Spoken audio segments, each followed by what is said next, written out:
Hi guys, it's Amy from Nail Polish Baby 90 and welcome to today's video. Today I'm here with a collab video and today's collab is a larger one. There's too many people to name, so they will all be linked down below in a Microsoft Excel spreadsheet that you can click and look through everybody. We're all uploading on the same day but at different times, so depending on when I get mine up, I don't know how many other people's will be up, but hopefully by the end of today you'll be able to see a whole load of videos all based on the same topic. From the title you may have seen that this collab is entitled What's in My Nail Kit, and it's meant to be your go-to products when you do a manicure. So I've picked up kind of everything that I need to paint my nails and we're going to go through it all. So I've kind of worked down the list. So on top of the list is storage. Now I have done an overview video in the past of my Helmers and I will link that down below for you. I probably should do an updated video of that. And that's what I use to store all my nail polishes in, and the top drawer is what I have to store nail care items. Now my little kit itself just kind of sits in a little pile. I don't really have them in a container or anything. They're just on my desk and I just grab them as I need them. So a bit disorganised when it comes to the storage system. My favourite top coat of all time is the Rimmel Finishing Touch Ultra Shine Top Coat. I talk about this all the time, but for a little while I stopped using it because I had some other ones that I wanted to use up, but I'm now firmly back on this. So let me see if you can see. So if you're anywhere that sells Rimmel, pick this up. It's absolutely amazing. It's one of the quickest drying top coats that I've ever used. It makes them almost look gel-like. And let me put this down. I really, really love the brush. The brush is super wide.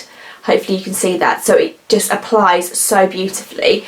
Other ones that I do like Seche Vite. I didn't really like the smell of Seche Vite. I really like Glisten and Glow's one.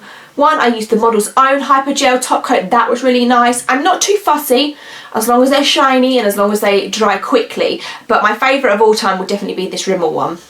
For base coats, if you watched my most recent favourites video, you will see I had some empties of base coats. What I tend to do is I like to have one of a tinted base coat and one just clear. So I just used up the 90 lacquers, one of each, and this was super smooth and it was also stuck. So I normally like to have the two options.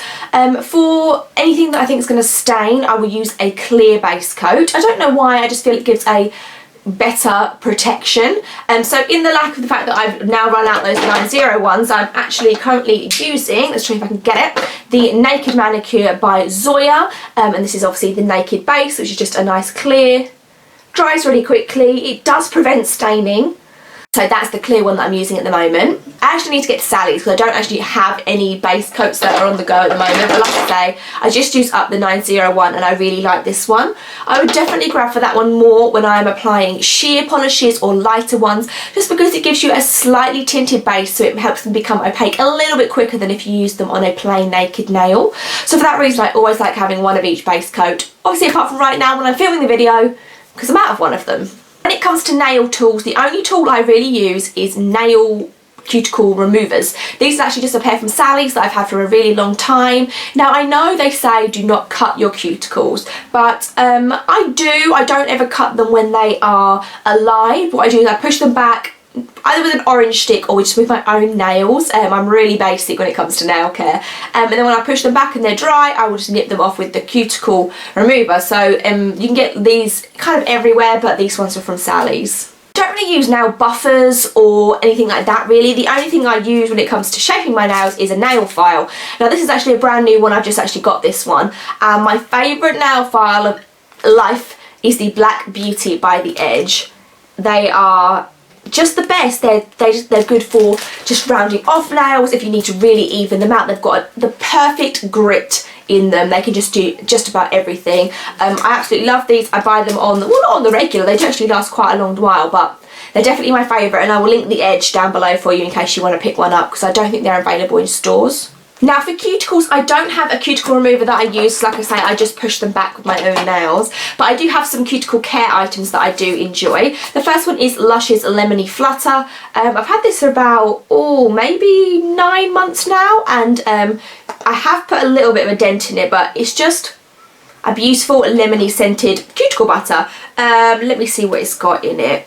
I know it's different types. Shea butter, beeswax and soya oil, avocado oil, mango butter, lots of butters and oils. I really like this because it absorbs really quickly, it doesn't leave you feeling sticky, and it just gives you a nice flavour. It's also really good if you have any other dry patches. So in the winter my knuckles get really dry, so I apply this to my knuckles as well, so I love that. And then the cuticle oil that I use, I'm not precious about it. I've used a few different brands in the past, but the one that I'm using at the moment is the OPI Avoplex, and it's good because it's got a nice wide brush like the OPI polishes, so I think it applies really nicely and also dries down really quick. In general, I'm not a fan of oily products or products that make my skin feel oily for a long time afterwards, so I just use the ones that absorb everything the quickest. For clean up brushes, I don't actually clean up my manicures, and I don't know if either people will be impressed by that or not impressed by that, I'm not sure. I feel that my nail painting skills are quite good, and I don't clean them up. If I get any smudges anywhere, I will use acetone and a Q-tip, but I don't have a specific brush in place. I've kind of toyed with the idea for a long time, but then when I did it a long time ago, literally like 3 or 4 years ago, I always ended up making more of a mess trying to clean up than I would do applying. So for that reason I just tried to learn to paint quite cleanly. So I don't have any particular cleanup tools. So like I said, I don't use cleanup tools per se, but I do, and I am a fan of liquid latex barrier. This is the one that I'm actually just almost finished, and this was by Danglefoot. But a lot of indie nail polish companies will do these. I will link Danglefoot down below if you want to pick up this one in particular.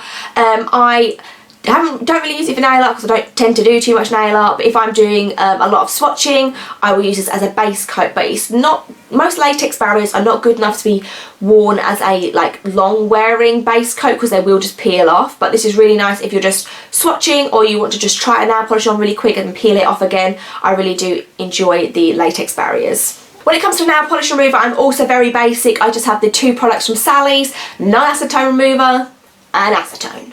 I kind of use them interchangeably. I do use the non-acetone more, but if I'm removing a stubborn colour or glitter, I will go for the acetone. These products are really cheap and inexpensive if you can get to a Sally's. I actually buy them in the big bottle and then I decant them into the small one because they're easy to take around the house if I need to. I should say actually that these and my cuticle nippers, and I do have some nail scissors, are the only things that live permanently in my Helma. Because of small children around, I then have to go get these things out when I need to use them, but everything else, like I say, is just on my countertop. And the last item listed was hand lotion. I don't put on hand lotion a ton, and when I do, it's kind of just whatever I have around. I don't have a specific one that I go to. I really like the Nivea one. I've used the Avo Juice before by OPI. Again, anything that's quite quick absorbing and not sticky. So I probably wasn't one of the best people to show you my nail care routine because it is just so chill and relaxed and I don't have a set thing in place. And whenever I last did my nail care routine, it was pretty similar to this. I'm like, oh, I just use this and I just use this. I'm just very relaxed about it. So like I say, the spreadsheet will be linked down below for everybody else so you can see what everyone is in everyone else's nail kit. Thank you so much for watching and I will see you guys soon.